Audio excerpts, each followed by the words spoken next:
Olá, meus amores, muito bom dia para vocês. Estamos aqui novamente iniciando mais uma videoaula de história. Bom, nós encerramos aí na última aula a unidade 8, que vinha trazendo o conceito de cidadania. Quando foi que isso começou, né? O que era ser cidadão, essas questões dos direitos civis, políticos. E agora a gente vai ver na unidade 9 algo aí que vai dar continuidade a este assunto, que é a história dos direitos humanos. Então, vocês vão abrir aí o material na página 64 para poder acompanhar o que essa unidade traz para nós sobre esse conceito, a importância dos direitos humanos. Quando nós falamos, né, já começamos aí com esse título, Direitos Humanos. Quando eu uso a palavra humanos, é justamente para que a gente tenha atitudes humanitárias, para que a gente seja justo, para que a gente tenha compaixão, para que a gente tenha empatia.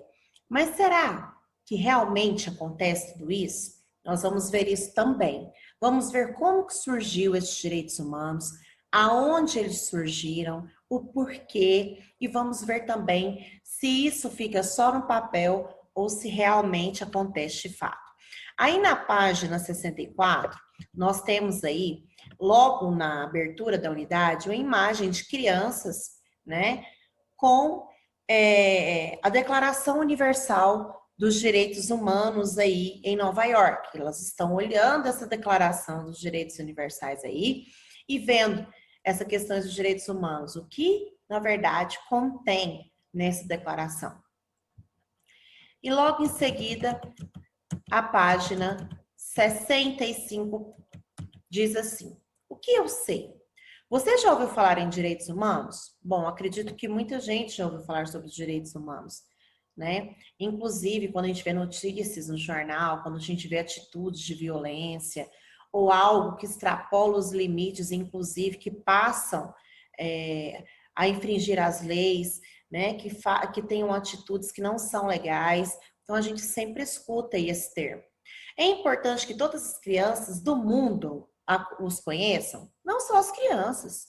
É importante que todas as pessoas do mundo os conheçam, para que a gente coloque em prática os nossos direitos, mas também os deveres. Nós não podemos esquecer que temos deveres também.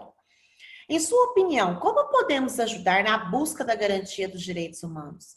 A partir do momento que a gente começa a agir com clareza, com empatia, que a gente começa a agir buscando cumprir com os nossos deveres, nós também temos que buscar os nossos direitos. Então, acaba que uma coisa puxa a outra.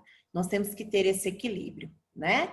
Então, agora nós vamos ver aí já na página 66, tá? Na página 66, ideias em construção.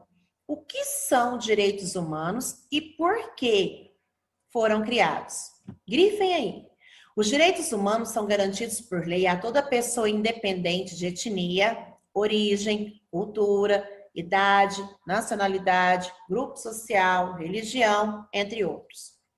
Alguns deles são o direito à vida, à liberdade, à educação, ao trabalho, entre muitos outros. Ou seja, independente da minha cor, da minha religião, da minha etnia, do que eu penso, deixe de pensar, eu tenho garantido por lei os meus direitos, esses direitos humanos. Toda pessoa tem garantido por lei. A Segunda Guerra Mundial, que ocorreu entre 1939 e 1945, deixou milhões de vítimas, entre mortos, feridos e órfãos, além de cidades inteiras destruídas. Por conta disso, 50 países, incluindo o Brasil, se reuniram. Então, olha só o porquê que os direitos humanos foram criados. Por conta de uma guerra, por causa da Segunda Guerra Mundial. Então, grifem aí. Por conta disso, 50 países, incluindo o Brasil, se reuniram para fazer um acordo de cooperação e evitar que o mundo vivenciasse novamente um conflito assim. Então, para evitar uma terceira guerra mundial, foi que eles criaram os direitos humanos. Em 26 de junho de 1945, na Conferência de São Francisco, foi criada, então, a Organização das Nações Unidas, que é quem? A ONU, que a gente escuta muito também quando se trata de ir atrás para acabar com a fome, com a miséria, para ver essas questões de conflitos entre um país e outro, que são as organizações das Nações Unidas, que é uma organização que foi criada para trabalhar a paz. Então, grifem aí, Organização das Nações Unidas, a ONU, para trabalhar pela paz, pelo desenvolvimento mundial e pelos direitos humanos, com a assinatura da Carta das Nações Unidas. Então, eles juntaram ali, após a Segunda Guerra Mundial, fizeram aí essas leis com os direitos humanos, criaram essa instituição, que é a Organização Nacional das Nações Unidas, que é a ONU, justamente para que ela defendesse e garantisse esses direitos para todos, evitando assim algo que poderia acontecer, uma guerra trágica ou algo nesse sentido. Então, nós temos aí a imagem do ministro das Relações Exteriores do Brasil, Pedro Leal Veloso, assinando a Carta das Nações Unidas em 1945. Então, naquela época, o ministro das Relações Exteriores no Brasil era Pedro Leal Veloso. Continuando, em 1948, a ONU estabeleceu pela primeira vez a proteção universal dos direitos humanos por meio da, grifem, Declaração Universal dos Direitos Humanos. Ao lado, a gente pode observar aí, anteriormente, nessa imagem, quando eles fizeram essas reuniões, fazem até hoje, é com o intuito, gente, preservar vidas, tá? Sempre preservar vidas. Então, por isso que eles criaram essa Declaração Universal dos Direitos Humanos, logo após a Segunda Guerra Mundial, juntamente aí com a ONU, que é a Organização das Nações Unidas, evitando, assim, outras tragédias, né? Ou pelo menos tentando evitar, porque a gente sabe que ainda existem, né? Em países fora aqui do nosso, fora do Brasil, países que vivem em conflito o tempo todo. Então, nem sempre, infelizmente, essa declaração funciona. Ao todo, esse documento possui 30 artigos. Nós vamos ver apenas alguns desses artigos. Grifem aí. Ou seja, esses artigos que são citados aqui, gente, estão todos na Declaração Universal dos Direitos Humanos. Se você quiser, você pode acessar o site da Unicef, tá? Que está lá no portal Edros, ou se quiser entrar diretamente no site da Unicef, você consegue aí ter acesso a essa declaração com todos esses direitos aí na íntegra. Então, grife aí esses 30 artigos aí, alguns deles foram citados no nosso material. Todos os seres humanos nascem livres e iguais. Ninguém deve ser mantido em escravidão ou servidão. Todos os seres humanos são iguais perante a lei e têm direito à sua proteção. Todos os seres humanos têm direito à liberdade de ir e vir. Todos os seres humanos têm direito à liberdade de pensamento, consciência e religião. Todos os seres humanos têm direito à liberdade de opinião e expressão. Todos os seres humanos têm direito de tomar parte das decisões do seu governo. Todos os seres humanos têm direito à educação. Todos os seres humanos têm deveres com a comunidade. Todos os direitos dos seres humanos são inalienáveis, ou seja, não pode ser negado, e universais. Após a Tia Graça ter lido isso daí para vocês acreditam que parte de tudo isso que a gente já leu, fora o restante que ainda tem, será que realmente acontece? Será que realmente é efetivo? Será que as pessoas têm todos esses direitos garantidos realmente? A gente sabe que não, né, gente? Infelizmente, ainda tem pessoas que trabalham aí nesse regime de escravidão. Sabemos que tem crianças fora da escola, crianças que trabalham para ajudar a família. Sabemos que tem pessoas que, dependendo do que fala, são ameaçadas de morte ou até mesmo sofrem retaliações. Então, infelizmente, muitos desses direitos não são garantidos, não. Estão no papel, estão lá, fala que deve ser sim, que a gente tem que ter essa proteção. É um direito, mas infelizmente não acontece desta forma. Família e escola. Converse com um adulto de sua família, identifique exemplos de situações do dia a dia em que os princípios da Declaração Universal dos Direitos Humanos podem ser observados. Quando é que eu posso observar? Quando eu vejo que uma pessoa está tendo realmente acessibilidade, principalmente pessoas deficientes, na rua. Quando eu vejo que uma pessoa pode expressar sua opinião falando o que pensa sem sofrer retaliações. Quando eu percebo que as crianças estão indo à escola, né? Estão ali tendo o seu direito de estudar, de ter uma família. Então, tudo isso, gente, faz parte aí desses direitos. Conversem com a família de vocês sobre isso, tá? É importante e é interessante, sim, saber o que eles pensam, qual é a opinião deles sobre esses direitos humanos. Se realmente acontece, se não acontece, quando deveria acontecer, mas não acontece, né? Então, aí, seria interessante vocês conversarem com a família de vocês, ok? Construindo conhecimentos agora, a liberdade e os direitos civis como direito de todos.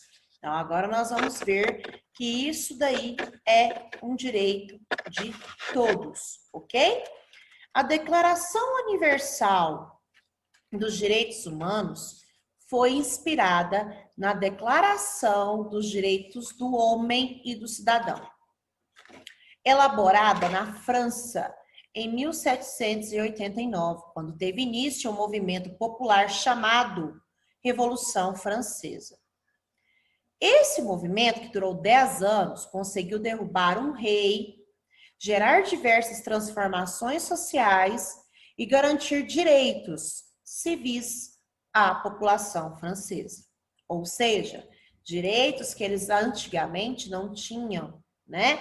Direitos que às vezes eles não podiam colocar em prática pelo simples fato de ser um rei que comandava e às vezes dava prioridade para quem? Para a elite ou para quem o favorecia. Então, por isso que essa questão da derrubada aí do rei foi importante para esse passo do desenvolvimento em relação a esses direitos. Grifem aí quais eram as ideias principais dessa Declaração Universal. Suas ideias principais eram liberdade, igualdade e fraternidade. Elas eram tão fortes que chegaram a influenciar movimentos sociais no Brasil, como a Conjuração Mineira, em 1789. Por quê? Porque eles já sabiam que eles tinham o direito de lutar pela liberdade, que aquilo que estavam fazendo era exploração, né? Aquela questão lá de Minas Gerais, do ouro e tudo mais, de pagar o quinto, depois sofrer com a derrama. Então, eles já sabiam que aquilo ali era uma exploração. Então, isso daí serviu para que as pessoas tivessem iniciativa, né? Essas ideias principais aí dessa Declaração dos Direitos Humanos. Em 1789, também a Conjuração Baiana, em 1798. Mas por que isso aconteceu na França? Grifem aí. Naquela época, a sociedade francesa era organizada de forma que alguns grupos tinham muitos privilégios. Foi o que a tia Graça falou bem no início aí, né? E outros viviam para trabalhar e pagar impostos. Ou seja, quem tinha dinheiro era da elite, tinha privilégio. Você não tinha, mas você tinha que sustentar aí, inclusive, a realeza, né? Tinha que pagar impostos. Então, observe a seguir como a sociedade francesa estava organizada. Então, a sociedade francesa estava organizada, gente, em estados. Vocês vão observar aí que fica bem nítido, né? Tinha o primeiro estado, o segundo estado e o terceiro estado. Nós vamos ver por que havia essas três divisões aí. O primeiro estado, grifem aí, era composto pelo clero, que era formado por representantes da igreja, como padres e bispos. O clero tinha muitos privilégios e vivia dos impostos e das taxas cobradas da população. O primeiro estado se autoproclamava representante de Deus na terra e defendia que os reis eram escolhidos por Deus para governar. Logo, o povo nunca deveria contestá-los. Esse grupo correspondia aos principais aliados da nobreza, porque se eles defendiam o rei, estavam ali falando que as pessoas tinham que obedecer e tinham que colocar, porque era Deus que estava enviando. Então, eles tinham ali, né, o clero, que era formado pela igreja, pelos padres, pelos bispos, como aliados. O rei tinha ele como aliados. Então, era considerado que o primeiro estado, e as pessoas obedeciam, né, esses representantes, obedeciam essas pessoas aí do primeiro estado. Continuando. O segundo estado, quem fazia parte do segundo estado? Era a nobreza. Grifem aí, o segundo estado era formado pela nobreza, que tinha muitos privilégios e era composto pelo rei, por sua família e outras pessoas ligadas à corte. O rei tinha poderes absolutos, ou seja, podia tomar as decisões que bem entendesse sem prestar contas à população. Para isso, o rei declarava ser o próprio Estado, ou seja, sou eu quem mando, o Estado é meu, eu tomo conta. Já os outros membros da nobreza levavam uma vida de luxo, mantida pelos impostos pagos pelo restante da população. Então, o segundo estado era composto pela nobreza, ou seja, o rei e a sua família, tá? O restante da população, que não fazia parte nem do clero, que era a igreja, padres e bispos, e nem, né, da nobreza, que era o segundo estado, que era a realeza, a família real, era o restante da população, que formava o terceiro estado. Então, grifem aí. O restante da população, que correspondia à maioria da sociedade francesa, era chamado de terceiro estado. E era formado por comerciantes, artesãos, banqueiros, advogados, médicos, trabalhadores urbanos e camponeses. O terceiro estado tinha apenas deveres, como gerar riquezas por meio das atividades produtivas que exerciam e pagar altos impostos. Não havia o direito de participar das decisões políticas, nem de questionar o rei ou o clero. Nós temos aí uma camponesa, um artesão e um burguês. Bom, se a gente já percebeu que quem comandava era o clero e a nobreza, primeiro e segundo estado, e que o restante que não fazia parte aí desses estados, do primeiro e do segundo, ficavam de fora e sustentavam as regalias do primeiro e do segundo estado. Com certeza veio a revolta, né, gente? Porque ninguém aguenta viver assim por muito tempo e ficar calado. Nós vamos ver isso aí agora, tá? Os privilégios da nobreza, do clero na França, já eram motivo de insatisfação popular. Mas entre os anos de 1785 e 1789, uma crise econômica encareceu o custo de vida da população. Para piorar, um longo período de seca. Então, vocês vão grifar aí, ó, uma crise econômica encareceu o custo de vida da população. Para piorar, um longo período de seca prejudicou as colheitas e causou a falta de alimentos para os mais pobres. Foi então que o povo passou a exigir mudanças e iniciou a Revolução Francesa. Muitas das mudanças reivindicadas estão presentes nos princípios da Declaração dos Direitos do Homem e do Cidadão.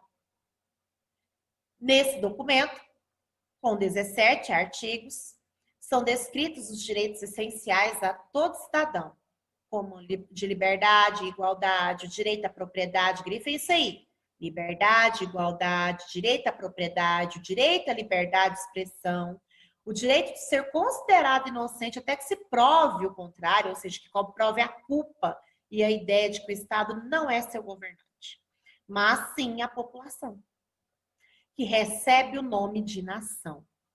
Então, houve essa Revolução Francesa, essa revolta, porque pagavam-se altos impostos e aí só a nobreza e o clero que tinha as regalias.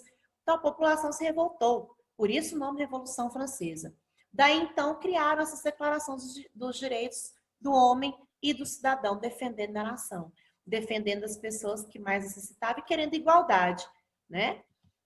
Dessa forma, a Declaração dos Direitos do Homem e do Cidadão, grifem aí, a Declaração dos Direitos do Homem e do Cidadão foi um dos primeiros documentos elaborados, tá? Que teve como base os princípios de liberdade e igualdade das pessoas perante a lei. E ainda hoje é inspiração para as principais democracias do mundo. Nós temos aí a representação da Declaração dos Direitos do Homem e do Cidadão de 1789. Bom, para quem quiser saber mais, gente, lá na biblioteca virtual, no portal Edros, tá bom? Tem aí disponível a Declaração dos Direitos do Homem e do Cidadão, tá? Desse jeitinho aí, tá lá disponível para vocês acessarem, ok? Continuando, página 71, conecte o assunto. Leia os textos a seguir com seus colegas. Trecho da Declaração dos Direitos do Homem e do Cidadão de 1789. Então, foi retirado lá dessa Declaração dos Direitos do Homem e do Cidadão. Os representantes do povo francês, reunidos em Assembleia Nacional, resolveram declarar solenemente os direitos naturais, inalienáveis e sagrados do homem, a fim de que esta declaração, sempre presente em todos os membros do corpo social, lhes lembre permanentemente de seus direitos e de seus deveres. Então, nós temos aí essa Declaração de Direitos do Homem e do Cidadão de 1789, publicada aí na Biblioteca Virtual dos Direitos Humanos da Universidade de São Paulo. Trecho da Constituição Federal Brasileira de 1988, que já foi criada após, né? Nós, representantes do povo brasileiro, reunidos em Assembleia Nacional Constituinte para instituir um Estado democrático destinado a assegurar o exercício dos direitos sociais e individuais, a liberdade, a segurança, o bem-estar, o desenvolvimento, a igualdade e a justiça como valores supremos de uma sociedade fraterna, pluralista e sem preconceitos. Então, Brasil, Constituição de 1988, Constituição da República Federativa do Brasil, está disponível no site do Planalto do Governo Federal, certo? Quem são as pessoas representadas, né, que falam lá nessa Constituição não, na Declaração dos Direitos do Homem e do Cidadão de 1789, na Constituição Federal de 1988? O povo, né, francês e o povo brasileiro. Então, essas constituições foram feitas para defender esse povo.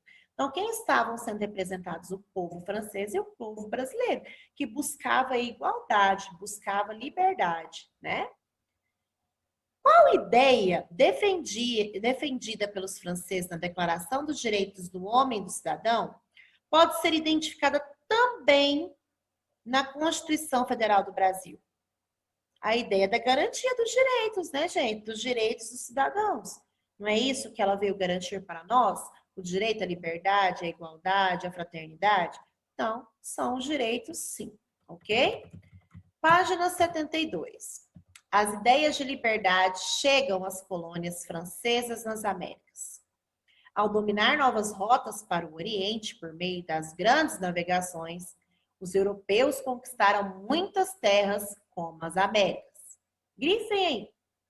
Esses acontecimentos, essas navegações, né, gente, conquistando novas terras, ficou conhecido como Idade Moderna. Grifem aí também. Para explorar as terras conquistadas nas Américas, os europeus introduziram o uso da mão de obra africana, tá? Entre os séculos 16 e 19.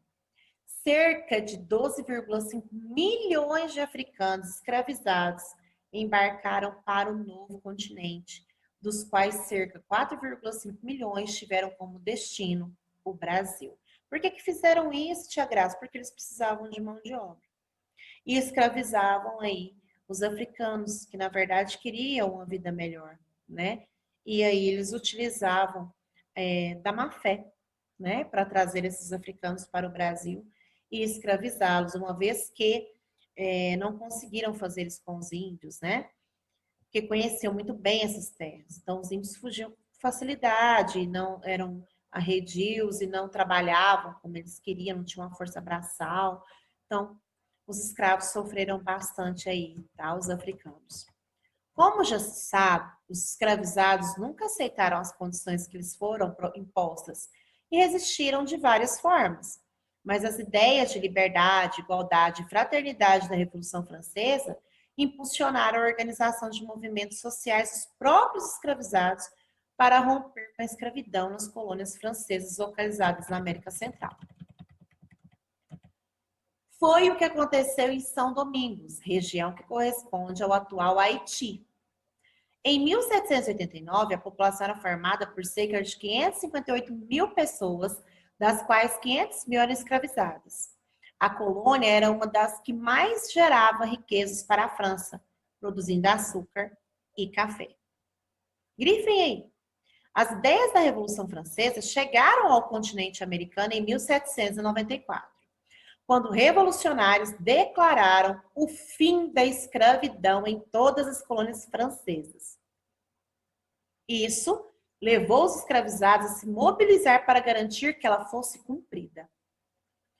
Foram anos de luta até que em 1804, escravizados e libertos, liderados por um militar chamado Toussaint Louverture, que era filho de escravizados, tomaram o poder e declararam a independência da colônia francesa de São Domingos. Dessa forma, o Haiti foi o primeiro estado americano independente e o primeiro a abolir a escravidão. Claro que ninguém aceitava, gente, né? Viver de forma escrava, apanhar, sofrer retaliações porque não queria fazer algo e nem recebiam por isso. Quem quer viver dessa forma? Ninguém. Então, por isso que as pessoas buscavam, sim, os seus direitos.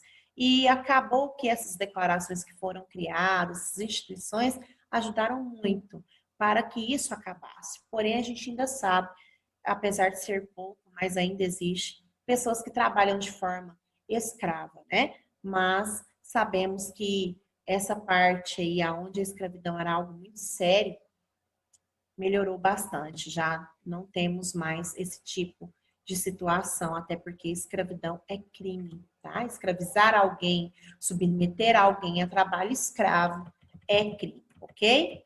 A escravidão africana foi introduzida nas Américas pelos europeus ao darem início ao processo de colonização das terras. A abolição em todo o continente foi um longo processo que variou de data e de região. Ou seja, lá no Haiti foi em uma época, aqui no Brasil já foi em outra. Mas à medida que os pais foram ficando sabendo dessa situação, né, que as pessoas foram ficando sabendo o que tinha acontecido lá no Haiti, foi o pontapé inicial para que isso acabasse em todos os lugares onde a escravidão ainda estava presente. Bom, na página 74, nós temos um mapa, meus amores, do fim da escravidão no continente americano. Se vocês observarem bem, em cada país tem um ano em que a escravidão teve fim. Cada país tem um ano em que a escravidão teve fim. Inclusive, nós temos o Brasil, né? Com a escravidão, teve fim em 1888, tá? E nós temos outros países aí também, aonde mostra o fim da escravidão em cada um deles, certinho? Bom, vocês vão observar este mapa para fazer a atividade da página 75. Com o auxílio do mapa sobre o fim da escravidão nas Américas, complete o quadro a seguir. Em 1794, qual país, desculpem, que teve o fim da escravidão? Vocês vão escrever aqui, que país foi esse? E em 1823, quem foi? Aqui eu já tenho os países, agora eu quero o ano, tá faltando o ano, você vai procurar. República Federal da América Central, os atuais Honduras, Guatemala, El Salvador, Nicarágua e Costa Rica. Em que ano que foi? Em 1829, qual foi o país que teve o fim da escravidão? A Bolívia, em que ano que foi? Então, vocês vão observar o mapa e vão colocar essas informações aqui. Se tem o ano aqui já, você vai pôr o país. Se tem o país, você vai pôr o ano. Ok? Certinho? Então, essa é a atividade que vocês irão fazer, tá? Do material, tá? Aí vocês façam a atividade, observem. Logo em seguida, a Tia Grazi vai colocar para vocês o gabarito para vocês conferirem as atividades, certinho? Então, meus amores, por hoje é só. Um beijo para vocês e até a nossa próxima aula.